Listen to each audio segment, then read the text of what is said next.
Miami U.S. Attorney Alex Costa, he allegedly said that he did work for an intelligence agency. So could you resolve whether or not he did? And also, could you say why there was a minute missing from the jailhouse tape on the night set? Yeah, sure. If Ecamm, could I just interrupt for a second? Are you still talking about Jeffrey Epstein?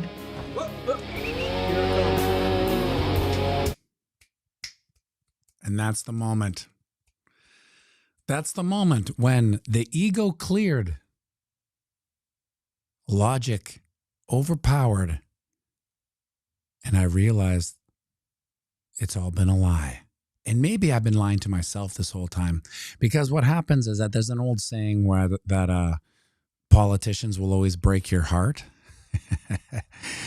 And as soon as I saw that, I realized, okay, do we have an echo? Terry Crow, do we have an echo?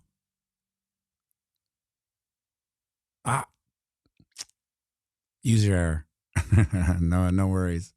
Now, what the hell was I talking about, Terry Crow? Anyway, yeah, so the backlash has begun. And if I wanted to be bullish about it, which is hard to be, I do feel there's a part of, speaking of ego, I do think there's a part of his ego that if he sees the backlash, it may overpower his handcuffs and his leash or whatever that's been put on him. And there definitely has been a leash and a handcuffs. Now, I've talked about this many times, and it reminds me of COVID. Okay, so there was an interesting thing, that a little timestamp in my brain during COVID, when I would talk about vaccines, the scamdemic, all this stuff about COVID, it was an instant wall I had from people, you know, and then they just spewed the propaganda. That's crazy. You're an anti this. You're save your grandma. You know, everything that was being propagated down the sewage pipe of propaganda, they would say back to me. And I remember the feeling. The feeling was kind of tough, because it's like, am I crazy? Am I crazy for thinking this, or is everyone else crazy? And I remember that feeling, and I said to myself, remember this feeling, because it's going to come again. And I thought it would come again in you know, another scamdemic, and it might, you know. But I have this feeling when it comes to Israel and American politics. And I asked Drew about it, because up in here in Canada, it's not the same. You know, we don't have an allegiance to another country outside of whoever our puppet is getting paid from. And it changes, right? So our allegiance goes for wherever, you know, we're told the WEF tells our prime minister to do. We'll get to some TA, don't worry about it. But I've always been watching this Israel American politics thing, and it's always fascinating to me. It's like, why do they care so much? Why is it the greatest ally? Why do they even care about this country, right? And maybe it's above my intellectual pay grade, but as it gives me the same feeling when I talk about it as it did when I talked about COVID. People just, the feathers, they ruffle and they start spewing, you know, whatever they heard on CNN last night. And I know that's a signal for me now that something is not correct. So when I see this happening, now here's where it gets kind of bearish if that's a lie, and arguably a lot of the things that he campaigned on has turned out to be kind of a lie. I kind of feel like the Bitcoin strategic reserve might be also a lie. And in the big scheme of things, when you think about, so if Trump is kind of like, he knows Bitcoin from his kids, he doesn't really care. You know, sorry, my kids are into it. Yeah, I made a lot of money, but you know, I think it's down on his agenda. For him to just kind of nix it would be nothing compared to nixing the Epstein files, which arguably was, I think, one of the biggest bait that I took from his campaign as a Canadian. Like, whatever happens, it doesn't really matter. I thought that, you know, a Bitcoin president would be very obviously bullish, and it has been. But you have to say, you know, it's like when certain things are a lie, you know, what actually constitutes the truth? You know what I mean? Like, so I guess with some of the things that he has done, and they're almost like giving a dog a bone, so to speak. Like the Ross Ulbricht thing, that was like almost a bone given to the Bitcoiners. You know, it was a travesty of justice, and the universe has righted itself. But, you know, it's not as big as this Epstein. You know, when he said, "Are you still talking about?" Like, I still have. Let's just take a look at the last part of the video, because it's very telling. I think I have it. This guy's been talked about. You're asking. We have Texas. We have this. We have all of the things. And are people still talking about this guy, this creep? That is unbelievable. Do you want to waste the time, and do you feel like answering? I don't mind answering. I mean, I can't believe you're asking a question on Epstein at a time like this, where we're having some of the greatest success and also tragedy with what happened in Texas. It just seems like a desecration, but you go ahead. Sure. First, to back up on that, in February, I did an interview on Fox, and it's been getting a lot of attention because I was asked a question about the client list, and my response was, it's sitting on my desk to be reviewed, meaning the file along with the JFK, MLK files as well. That's what I meant by that. Also, to the tens of thousands of video, they turned out to be child porn downloaded by that disgusting Jeffrey Epstein. Child porn is what they were. Never going to be released, never going to see the light of day. To him being an agent, I have no knowledge about that. We can get back to you on that. And the minute missing from the video, we released the video showing. Anyway, I can't even watch anymore because it's one of the greatest gaslights, I think, of the century. Really, because think about what he's saying. Are you still talking about? Are you? Let me see how this YouTube. I've grown more apathetic about what YouTube does. I feel like it's probably on the wrong side of history. You know, when it comes to like, I leave in a lot of words. I mean, even talking about Israel 2 years ago, that'd be it, right? Anyway, the fact that he's saying, "Are you still talking about thousands of innocent children being trafficked and have horrible, like, are you still talking about that?" Yeah. So there's a couple of bees nests, I think, that he has no idea he's poking. And I think this is one of the biggest bees nests he can, because when it comes to, no matter how deranged or delusional you might be in certain aspects of life, when it comes to children, there's a hard line. You know, we all understand the innocence of any child, and we all want to, it's in our nature to protect our children no matter what. And that's a bee's nest I don't think he's gonna get over. You're not going to convince people to get over thousands of children, innocent children, being horribly abused by these monsters. You're never going to get people to, now I say that kind of, I lament almost, because I do understand, we're about to break 110. I do understand that to a certain degree, after COVID, I don't have faith in humanity anymore. I know that there's a certain lemming aspect to human behavior, and they will just go along with the crowd, for better or for worse. And I get it to a certain degree. Like, at the end of the day, most people, like I would say the majority of people on this live stream right now are either getting ready for work or going to work. And at the end of the day, there's a bunch of things that have to happen before they can really altruistically prepare or fight. And a lot of people just don't have the time or resources to do that.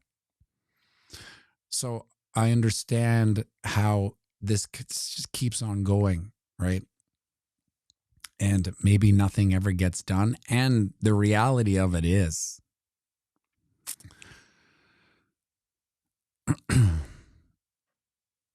the news cycle comes and goes. So I would think if I was a spin doctor in the Trump administration right now, I'd be saying, listen, Donnie, they're going to forget about this. Give it 48 hours, 96 hours, give it, about a solid week, duck and cover. And then these lemmings are going to forget all about it. And we'll get on with the agenda, our real agenda. We'll get on with that. And then once that happens, that's another coffin in kind of like the populace apathy. If they don't care about, having to stand 6 feet apart and walk down arrows in grocery stores and wear masks and put masks on your kids and put things into your kids, then this Epstein thing will come and go as well. But this is why, one of the reasons I keep doing this channel, I know it's not a popular thing to do on YouTube, and it doesn't win me favor with the mass majority. Like, and if you read the comments of someone said they like the Norm AI videos, thank you. But if you read some of those comments, you'll see people are like, hey, stop that. They don't like deviate.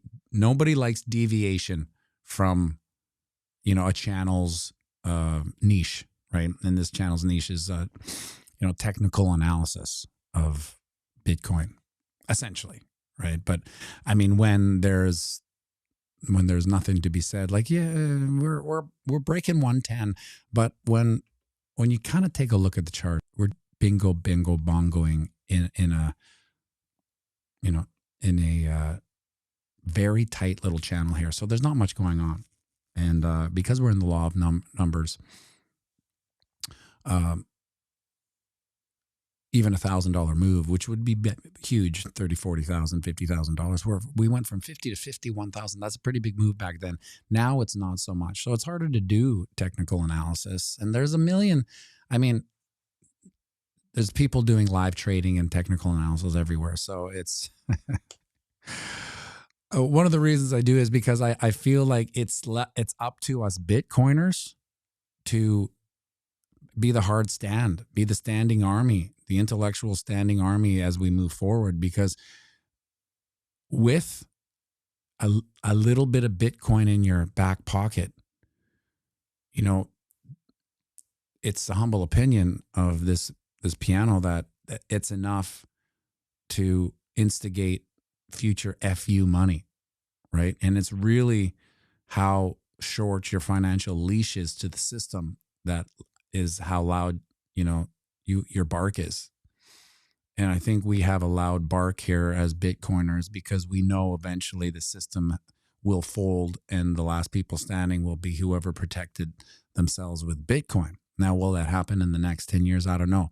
Doesn't matter. But at the end of the day, when we look back on the right side of history, I think most Bitcoiners will be on that right side of history. Black Hat Team, the pianomattyb Bitcoin conspiracy channel. Yeah, well, I've actually, thought about the next bear market. If like for instance, like if people aren't here for the top of the bull market,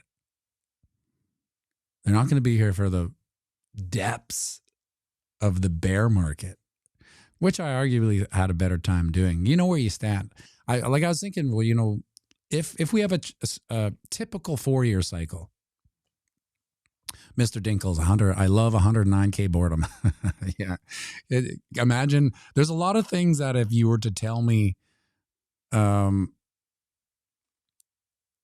would be happening now. Like, so if you were to tell me that the Epstein files would be case closed, nothing to see here, I would say no way. And also if you were to tell me that we'd be at 109K and everyone would be bored and there'd be no retail, I'd also say there's no way. Once we hit 100K, people are going to lose their mind. But that's the beauty of the market. It generally does. the exact opposite as to what most people think. It's the beauty of it. It's what keeps us kind of, it's the gambling nature of it. You know, in blackjack, it's 5 in, 1 out, you know, and that 1 out is enough to keep people hanging on, if you know what I mean.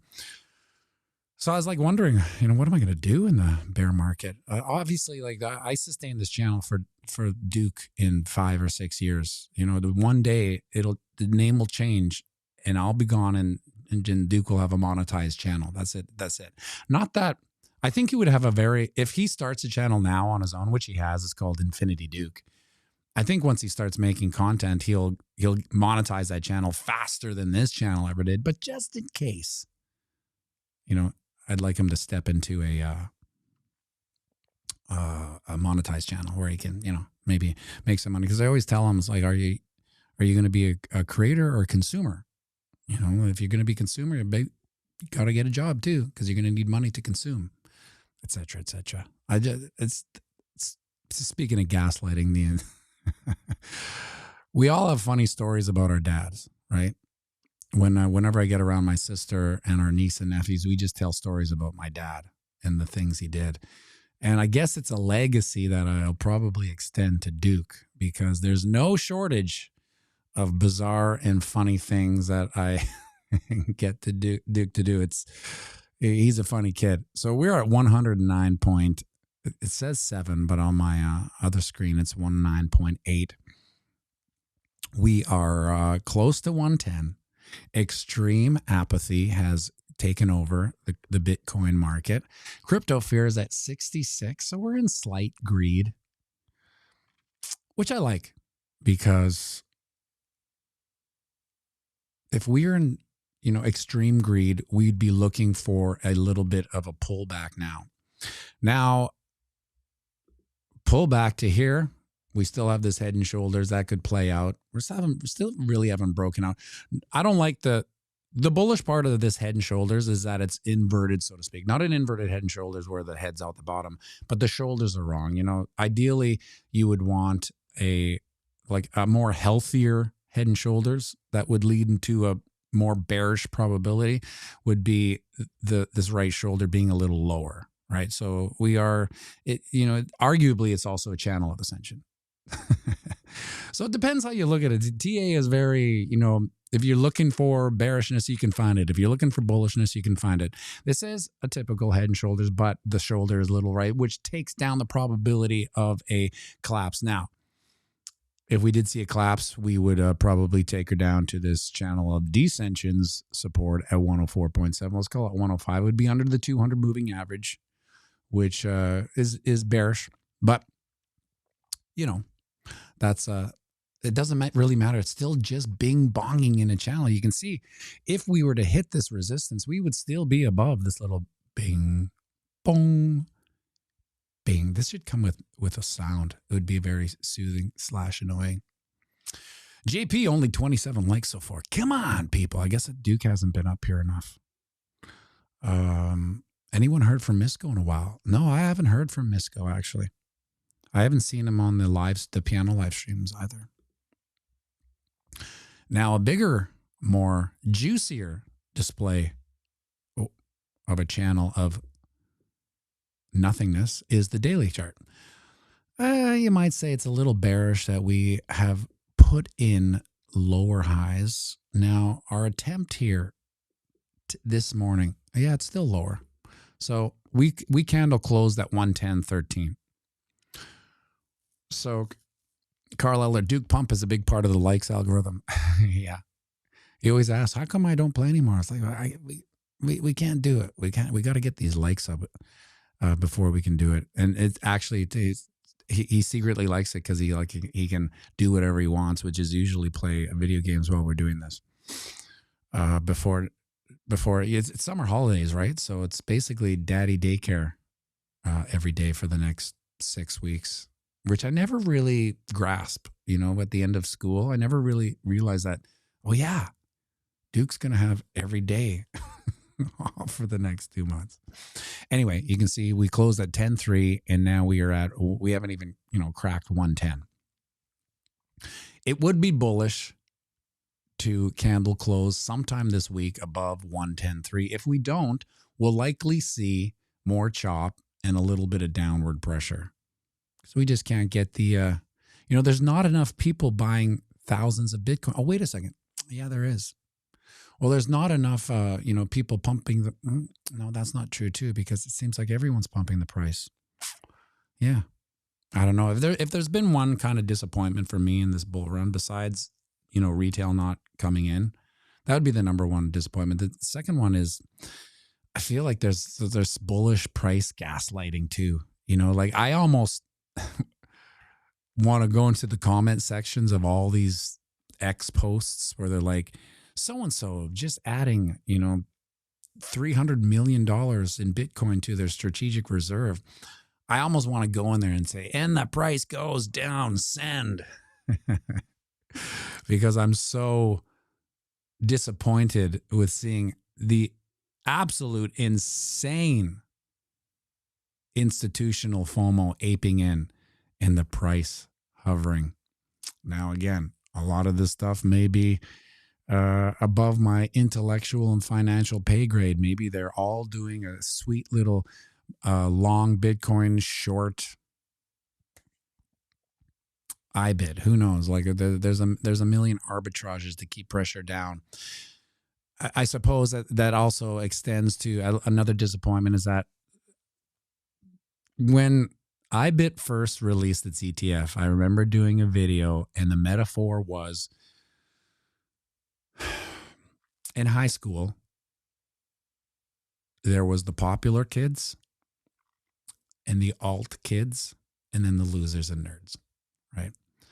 So the popular kids is where if the parties were happening, you wanted to go to the parties, even as an alt kid. But what happens as alt kids mature, I'm not talking goths or anything like that. I'm just talking like, just slightly off. They weren't listening to, say, Nirvana. They were probably listening to Alice in Chains or something. They're just kind of alternatives, so to speak. Anyway, they start having parties of their own because they're not getting invited to the popular kids party. So now the popular kids party is the institutions and the alt kids are the Bitcoiners. But and then what happens is that the Bitcoiners, the popular kids, the institutions, start hearing that there's some pretty cool things going on at these alt parties. So they say, well, maybe we should go to one of these parties. And then ding dong. I'm like, piano's not even on. It's going to go ding dong on the piano. Ding dong. And it's let's say it's my house. Parents are gone. Right? Hey, do you want to come to Victoria Beach this weekend? No, I got other plans. And so I have a party. And then ding dong. Hey, it's the cool kids. It's the popular kids. It's the institutions. They're like, yeah, we're, thinking we would come in. Shut the door. Hey, guys, the cool kids, yeah, they want to come into the party. Then we all have a discussion and we say, well, historically, these cool kids come into parties and they trash the house and then they leave and F off and never come back again. So got to think about that. Like, do we really want them in here? Because this is a pretty good party on its own. And this party's going to grow on its own. And we don't need the cool kids for this to stay cool. It's always going to be cool. But we're fair little so-and-sos, equal opportunity so-and-sos. Hey, if the nerds and losers wanted to come, we'd let them in. So why not these institutional so-and-sos? So we let them in. And sure enough, what do? They trash the house and they ruin the party. So to a certain degree, the money that has pumped our bags to here is satisfying. But they have ruined the price action party, because they have a million ways to Sunday. I don't even know if that's a saying, to manipulate price. A million. They have deep money to push the price around and to keep it at bay. You see it in the silver and the gold. Like one of the reasons I got out of silver and gold is that I was so sick of being on a loser team. Arguably it's had a bullish run now, but we're talking years. They sat there with price manipulation, every day. It would just slam the price down and it was like, I'm out. But here we are enjoying the fruits of the institutional FOMO. Now we got to take the good and the bad. And the bad is they can manipulate the price. Now, one day, and I've been saying this for years now, price actions like a beach ball that we're holding underwater. And one day they're going to make a mistake and that beach ball is going to go right to the moon and we'll see that omega candle. Maybe. I mean, we'd all love to see that omega candle. We haven't really seen one. And I don't know if it's my algorithms change because I don't stay on Bitcoin information because I want to comment on them and say, and the price goes down. So I generally just scan it. But I haven't seen like Samson Mao or these, massive bulls talking about omega candles and stuff like that. I just haven't seen it. And maybe it's still there, but my algorithm has changed. My algorithm now is just strictly, my whole feed is Grok going rogue.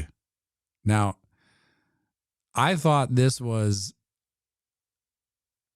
fake. I thought the Grok going, and maybe it is, because I haven't really deep dove into it, but Grok going rogue might be the funniest thing I've ever seen. But I mean, if you go on to Grok and the conspiracy thing, you'll see kind of a roguish Grok. So that's what I thought was happening.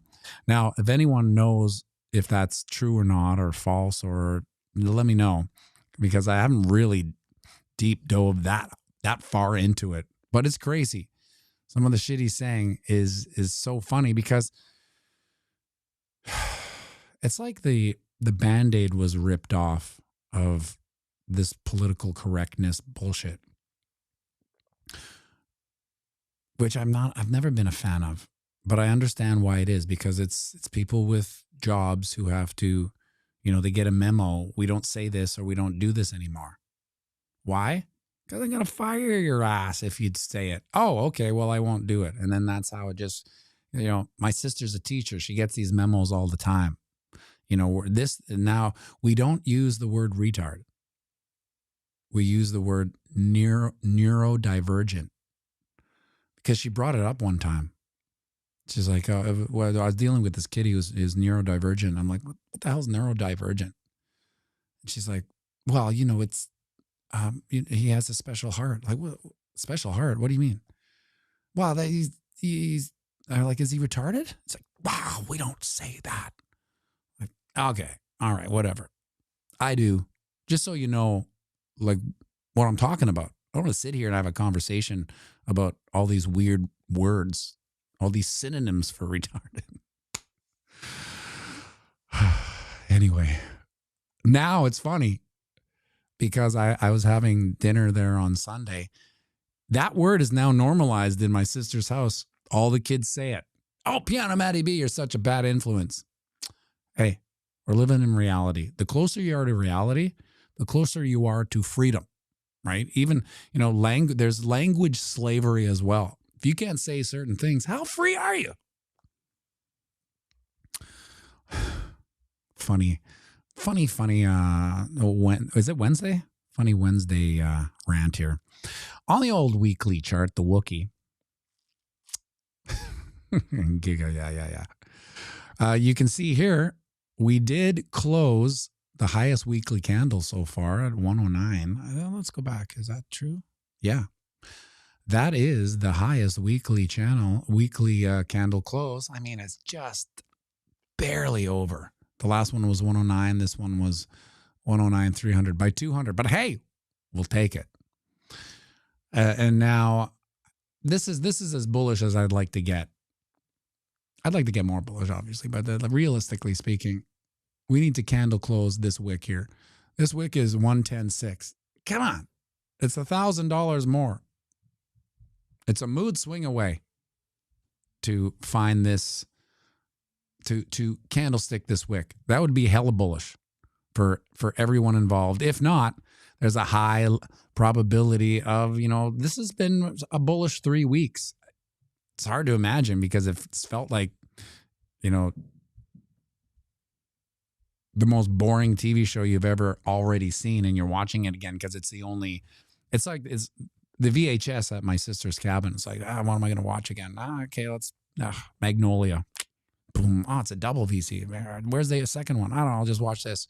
You realize you've seen it so many times, it's kind of boring, right? So this is where we are now. If we can't candlestick this wick right here at 110.6, we'll probably have some downward action.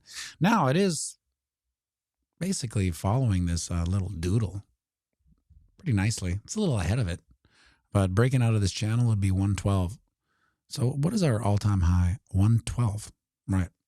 So breaking out of this channel would put us at 112, which, hey, it's hella bullish.